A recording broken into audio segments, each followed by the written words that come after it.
When the sun goes down, When the sun goes down and the night moves on, yeah, and the night moves on. everybody's here. Bienvenidos a una nueva clase de química. El día de hoy vamos a hablar sobre la tabla periódica. Bien, ahí está. La tabla periódica que es donde encontramos ordenadamente a los elementos químicos. Bien, vamos a ver acá su concepto. Nos dice que es una clasificación de los elementos químicos en función a una característica o propiedad. Debido a la presencia de los elementos en los compuestos orgánicos e inorgánicos, fue necesario clasificarlos y ordenarlos. Vamos a ver la historia de la tabla periódica. Comenzamos con Jacob Berzelius, o Jacob, ¿no? En 1813 clasificó los elementos conocidos como electropositivos y electronegativos.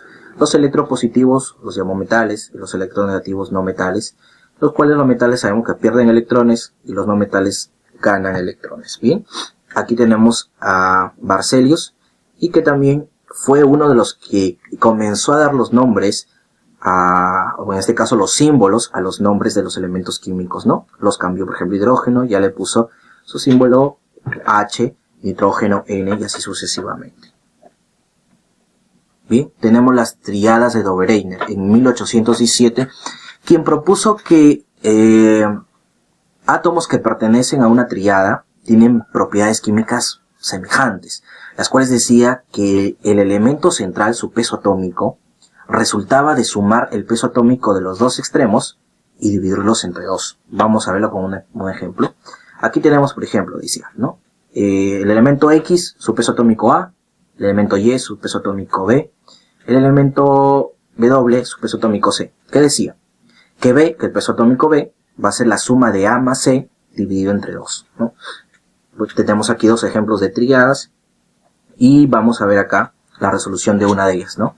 Aquí está el litio, el sodio y el potasio. Tenemos el litio que vale 7, el sodio vale 23, el potasio vale 39.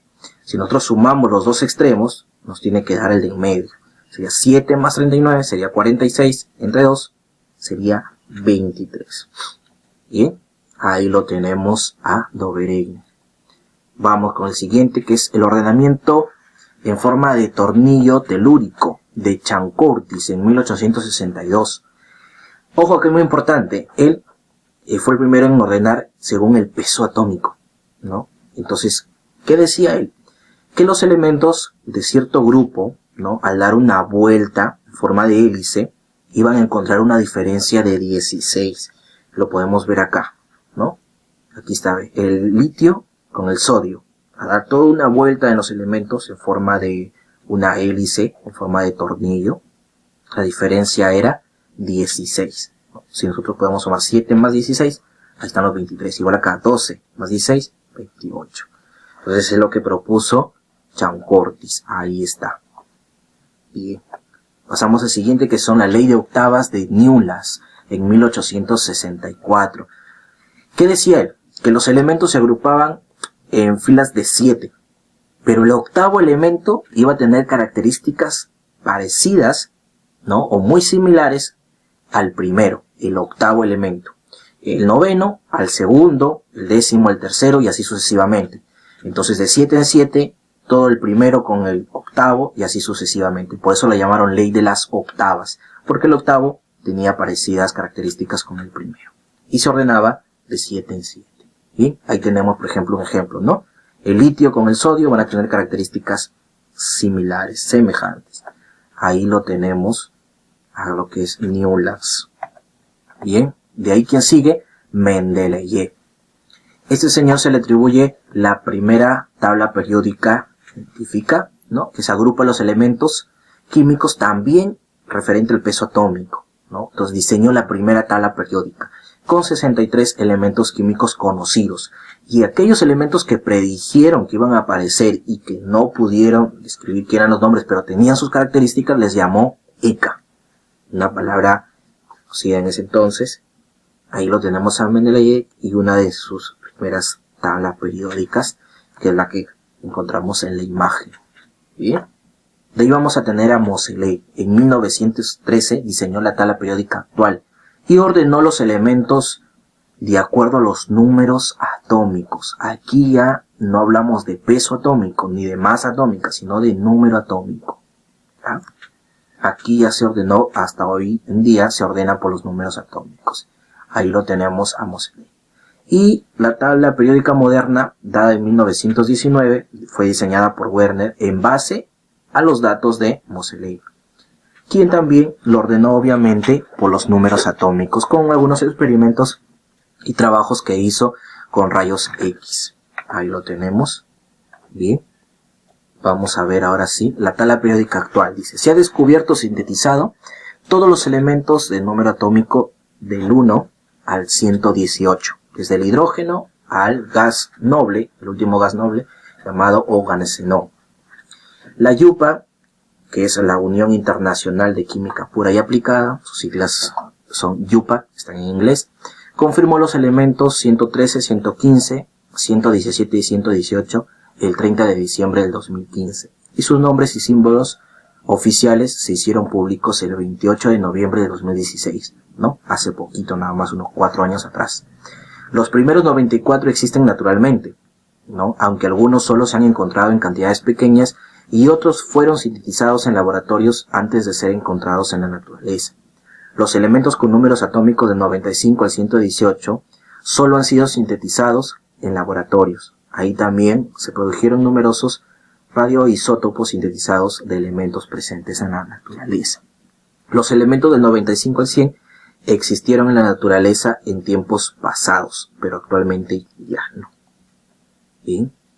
Vamos a ver algunas características de la tabla periódica. Se ordena en periodos. Es el ordenamiento horizontal de la tabla periódica y tenemos 7 periodos. Y grupos, que son un ordenamiento vertical de los elementos y también se le conoce como familias, según la IUPAC. Y tenemos 18 grupos del 1 al 18. Pero en la clase o mayormente utilizada se utiliza la clasificación americana, que los agrupa en grupo A y grupo B. 8 grupos A y 8 grupos B. Algunos dirían, pero si son 18 grupos y sumamos 8 y 8 del A y 8 del B, suman 16. Claro, que ahí hay un pequeño variación porque en el grupo 8B, ¿no? Existen 3 subgrupos o 3 familias. Vamos a ver acá. Aquí está, ve. Si lo puedes observar bien, aquí están los periodos 1, 2, 3, 4, 5, 6, 7. Y los grupos, ahí están los 18, según la IUPAC, y 8A, que tenemos 1, 2, 3, 4, 5, 6, 7 y 8A, que es un grupo según la clasificación americana, y los grupos 8B, 1, 2, 3, 4, 5, 6, 7, y el 8 que abarca estos 3 subgrupos, ¿no?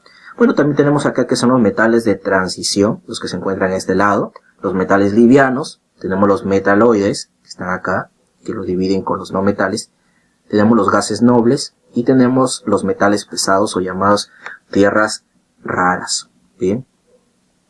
Los nombres, grupo A, metales alcalinos, grupo 2A, metales alcalinos tercios, grupo 3A, que en este caso lo conocemos como familia del escandio, grupo 4, en este caso bueno son del grupo B, perdón, familia del titanio, grupo 5, familia del vanadio, grupo 6, familia del cromo, grupo 7, familia del manganeso, grupo 8, familia del hierro, grupo 9, familia del cobalto, grupo 10, familia del níquel, que estos 3, familia del hierro, del cobalto y del níquel, forman el grupo 8B. ¿Ah? Grupo 11, familia del cobre, grupo 12, familia del zinc, grupo 13, familia de los tercios, ¿no? Lo conocemos en este caso lo conocemos también como boroides, que son el 3A, grupo 4A, que lo conocemos como carbonoides, el grupo 15, que es el grupo 5A, que es el nitrogenoides, grupo 16, que es el 6A, que va a ser los calcógenos anfígenos, grupo 17 o 7A, que son los halógenos, grupo 18 o 8A, que son los gases nobles. ¿Sí?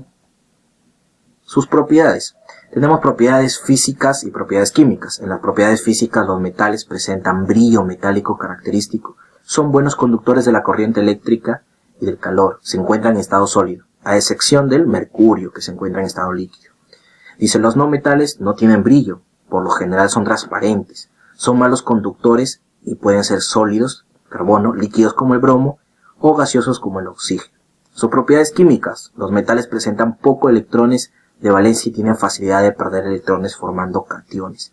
Los no metales, a lo contrario, poseen muchos electrones de valencia y tienen facilidad de ganar electrones formando aniones. Bien, los metaloides se ubican en el límite entre los metales y no metales y presentan un comportamiento intermedio, ¿no? Influenciados por ello a temperatura.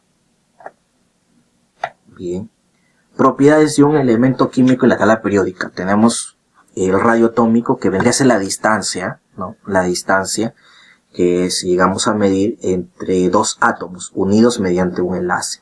El radio iónico es para átomos ionizados, los cationes y aniones en distancia entre dos átomos ionizados. Es lo mismo que un radio atómico, pero cuando un átomo ya se convirtió en un ion. La energía de ionización o potencial de ionización es la cantidad de energía que tiene un átomo para ser cation o ser anión, o sea, para ganar o perder electrones. La afinidad electrónica es la característica que tiene un átomo para ganar electrones. Y la electronegatividad es la capacidad de un átomo para atraer electrones. Ojo ahí. Bien. La tabla periódica lo podemos ver de esta manera, ¿no? ¿Quién puede ser más electronegativo? La flecha nos indica que está hacia la derecha. ¿Quién tiene potencial de ionización? Hacia la derecha. Carácter no metálico, hacia la derecha. Bien. Igual radio atómico, ¿quién es el mayor? Hacia la izquierda. Carácter metálico, hacia la izquierda, ¿no? Radio atómico, también.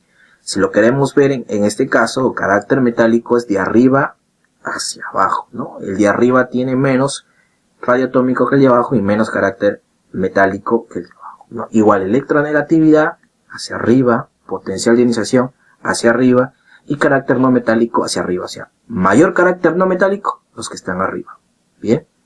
Mayor electronegatividad, los que están arriba. Estas flechitas nos ayudan a identificarlo.